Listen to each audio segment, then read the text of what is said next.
38 size blouse କିପରି କରିବେ ମୁଁ ଆପଣଙ୍କୁ କହିବି। ପ୍ରଥମେ କପଡ଼ାଟା ବନ୍ଦ ପଟା ଆମ ପଟକୁ, ସେପଟା ଖୋଲା ପଟା ସେପଟକୁ, ତାପରେ ଆପଣ କପଡ଼ା ସିଧା କରିବେ। କପଡ଼ାଟା ସିଧା କଲା ପରେ ଆମେ ବ୍ଲାଉଜ୍ର ଲମ୍ବ ନେବା। ଲମ୍ବଟା ଆମର 13, ଆମେ 1 ଇଞ୍ଚ ଅଧିକ ନେବା। ଏପଟୁ ଅଧା ସେପଟୁ ଅଧା ଆମର ସିଲେଇ ମାର୍ଜିନରେ ଯିବ। ତାପରେ ଆମେ ନେବା କାନ୍ଧ ନେବା 5.5 ଇଞ୍ଚ, 5.5 ଇଞ୍ଚ। ତାପରେ ଆମେ ବେକ ଦେବା 2.5 ଇଞ୍ଚ, ତାପରେ କାନ୍ଧ ଦେବା 3 ଇଞ୍ଚ 2 ସୁତ। ତାପରେ ଆମେ ବେକର ଲମ୍ବ ନେବା। ବେକର ଲମ୍ବ ହେଉଛି 8। ତାପରେ ଆମେ ତାକୁ ଗୋଲେଇ ସେପ୍ ଦେବା, ହାଫ୍ରେ ଗୋଲେଇ ସେପ୍ ଦେବା 1/2 ଇଞ୍ଚରେ। ତାପରେ ଆମେ ଅଣ୍ଟା ହେଉଛି 32, ଆମେ 4 ଭାଗ କଲେ ହେଲା 8, ଆଉ 1 ଇଞ୍ଚ ଆମର ଦିଆହେବ ଟ୍ୟାଗ୍ ପାଇଁ, ଆଉ 1.5 ଇଞ୍ଚ ଆମର ନିଆହେବ ସିଲେଇ ପାଇଁ। ତାପରେ 8ଟାକୁ ଅଧା କରାହେଲା 4, ଆମର ଉପରେ 5ରେ ଆମେ ଟ୍ୟାଗ୍ ଦେବା, ଆଉ ହାଫ୍ ସିଲେଇ ମାର୍ଜିନରେ ଆମେ ଟ୍ୟାଗ୍ ଦେବା।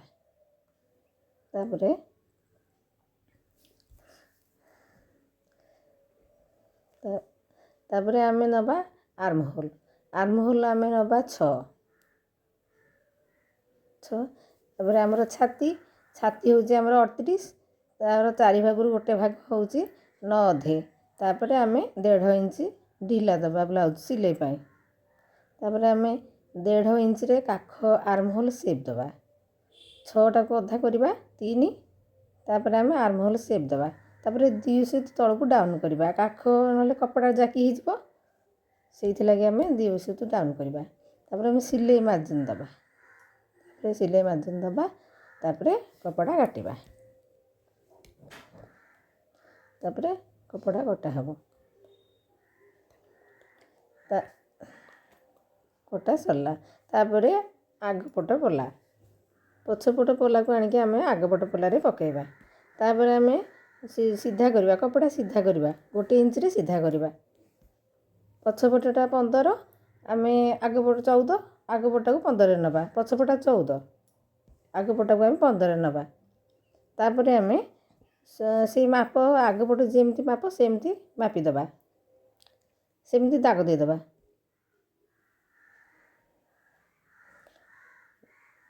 ତାପରେ ଆମେ ଆଗପଟ ବେକ ନେବା, ଆମେ ଆଗପଟ ବେକ 6 ନେବା, ଆଗପଟେ ଆମେ 6 ନେବା। ତାପରେ ଆମେ 1/2 ଇଞ୍ଚରେ ଗୋଲେଇ ସେପ୍ ଦେବା। ତାପରେ ଆମେ ବ୍ଲାଉଜ୍କୁ କଟିଂ କରିଦେବା। ତାପରେ ପଛପଟେ ଯେଉଁ ଆମେ ଟ୍ୟାଗ୍ ଦେଇଥିଲେ 1 ଇଞ୍ଚ, ଆଗପଟୁ ସେଇଟା କଟିଂ କରିଦେବା। ତାପରେ ଆମେ ଯେଉଁ ଟୋଟାଲ୍ ଆଗପଟଟାକୁ କଟିଂ କରିବା। ଆମେ ଆଗପଟର କାଖଟାକୁ 1/2 ଇଞ୍ଚରେ ସେପ୍ କରିବା। ତାପରେ ଆମେ ଭି ପଟି ନେବା, ତାପରେ ନେବା ଆମେ ମାପିବା କେତେ, 9.5ଟାକୁ ଆମେ ମାପିକି ଦାଗ ଦେବା। ତାପରେ 8 ଇଞ୍ଚ ମାପିବା, ଆଉ ଅଣ୍ଟା ପଟିକି ଛାତି ପଟିକି ଆମେ ସିଲେଇ ଦେବା। ତାପରେ ଭି ପଟି କାଢ଼ିବା। ଭି ପଟିରେ ଆମେ 4 ଦେବା, ସେପଟେ 3 ଦେବା। 4 ଆଉ 3 କି ସ୍କେଲରେ ଗାର ଟାଣିବା। ତାପରେ ଆମେ କଟୋରିକି ଆମେ 6 ନେବା,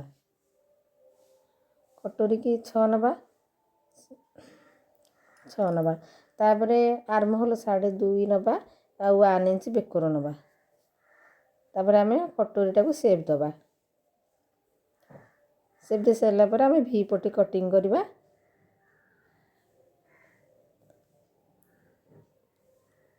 ଭି ପଟିଟାକୁ କଟିଂ କରିସାରିଲା ପରେ ଆମେ କଟୋରିଟାକୁ କଟିଂ କରିବା।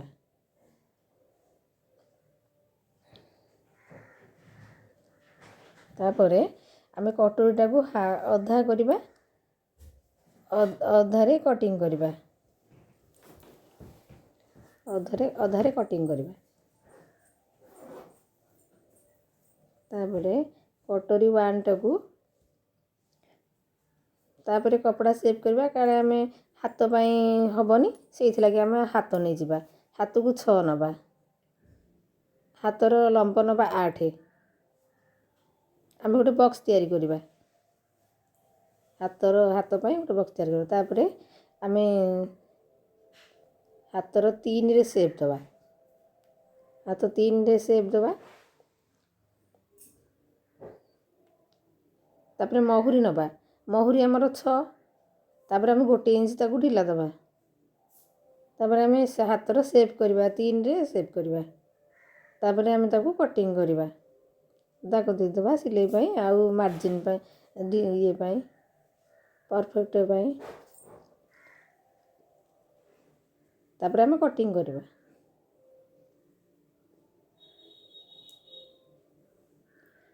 ତାପରେ ଆମେ କଟୋରୀ 1ଟାକୁ କଟିଂ କରିବା, ତା ପକେଇକି ଆମେ ଟୋଟାଲ ସେପ୍ଟାକୁ ଦେଇଦେବା, ଦାଗ ଦେଇଦେବା।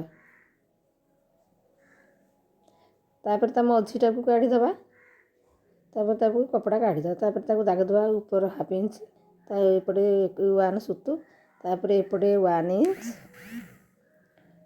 ଏପଟ ପାଖ 1 ଇଞ୍ଚ, ତାପରେ ତଳକୁ 1 ଇଞ୍ଚ ହାଫ୍ ମାନେ 1.5 ଇଞ୍ଚ। ତାପରେ ତାକୁ ଆମେ ଦାଗ ଦେଇଦେବା। କଟୋରୀଟାକୁ ଆମେ ଫୁଲ୍ ଏମିତି ଦାଗ ଦେଇଦେବା, ତଳକୁ ଦାଗ ଦେଇଦେବା, ଗୋଲେଇ ସେପ୍ରେ ଗୋଟେ କରିଦେବା। ତାପରେ ତାକୁ କଟିଂ କରିବା।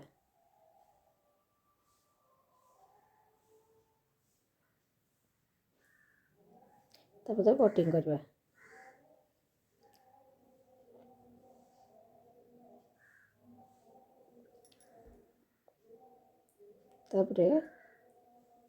ତାପରେ ସେକେଣ୍ଡ କଟୋରୀ, ଫାର୍ଷ୍ଟ କଟୋରୀର ମାପଟାକୁ ନେବା, ସେକେଣ୍ଡ କଟୋରୀଟାକୁ ଉଠେଇବା। ଆମେ ସେକେଣ୍ଡ କଟୋରୀକି 9 ନେଲେ, ତାପରେ ଲମ୍ବ ଆମେ 4 ନେବା, ଲମ୍ବ 4 କରି ଆମେ ଗୋଟେ ବକ୍ସ ତିଆରି କରିବା।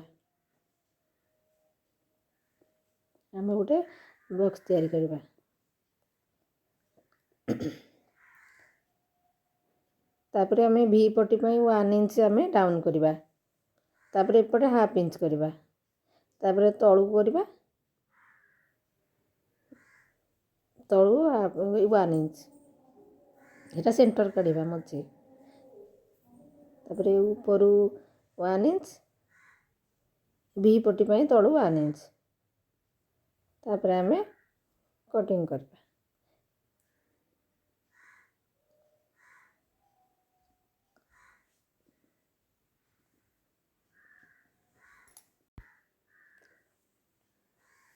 ତାପରେ ଆମେ କପଡ଼ାର ମିଡ଼ିଲ୍ କାଢ଼ିବା, 1 ଇଞ୍ଚରେ ଆମେ ଦାଗ ଦେବା, 1 ଇଞ୍ଚରେ ଦାଗ ଦେବା, ସିଧା କରିଦେବା କପଡ଼ା, 1 ଇଞ୍ଚରେ ଦାଗ ଦେବା। ତାପରେ 3 ଇଞ୍ଚରେ ଆମେ ଡାଟ୍ ପକାଇବା।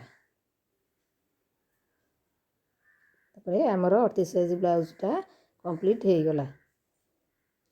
ଯଦି ମୋ ଭିଡ଼ିଓ ଆପଣଙ୍କୁ ଭଲ ଲାଗିଥାଏ, ଆପଣ କମେଣ୍ଟ, ସେୟାର, ସବସ୍କ୍ରାଇବ୍ କରିବେ।